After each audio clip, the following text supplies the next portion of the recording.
ఆయన పేరేం పేరే బక్కాని.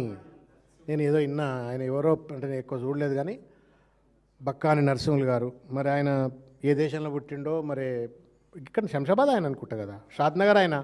మరి షాద్నగర్లో పుట్టి తెలంగాణ లేదంటుండంటే మరి ఆయన ఎవరి మెప్పు కోసం అంత అడ్డందిడ్డంగా మాట్లాడిండో నాకు అర్థం కావట్లేదు.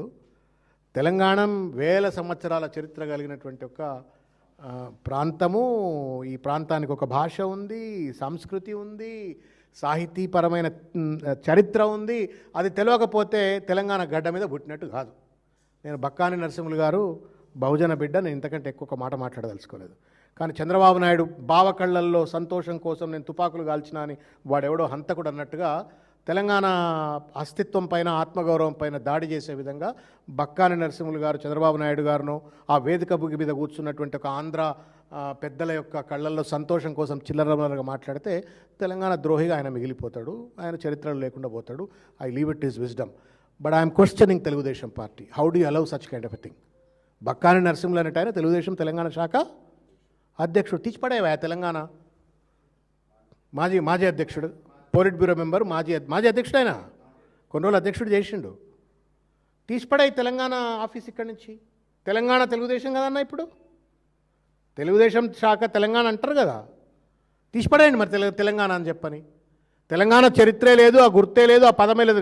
అప్పుడెప్పుడు ఆయన స్పీకరు యనమల రామకృష్ణుడు అన్నాడు, తెలంగాణలో అసెంబ్లీలో తెలంగాణ పదమే ఉండొద్దంటే పట్టుబట్టి కేసీఆర్ మెడలు వంచి చంద్రబాబు నాయుడుతో జై తెలంగాణ అనిపించిండు.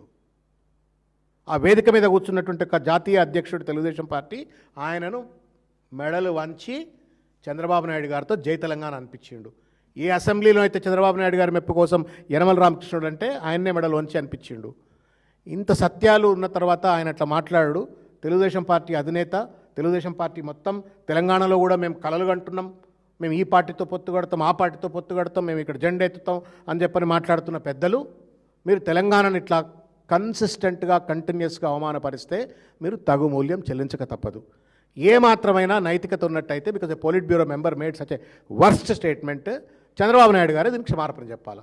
తెలుగుదేశం పార్టీ అఫీషియల్గా ఇది పార్టీకి ఆయన స్టేట్మెంట్కు సంబంధం లేదని చెప్పని వెంటనే క్షమాపణ చెప్పాలా. లేకపోతే తెలంగాణ ద్రోహులనేది అందరికీ ఎరక, మరొక్కసారి రుజువు చేసుకున్నట్టు అవుతారు. Thank you.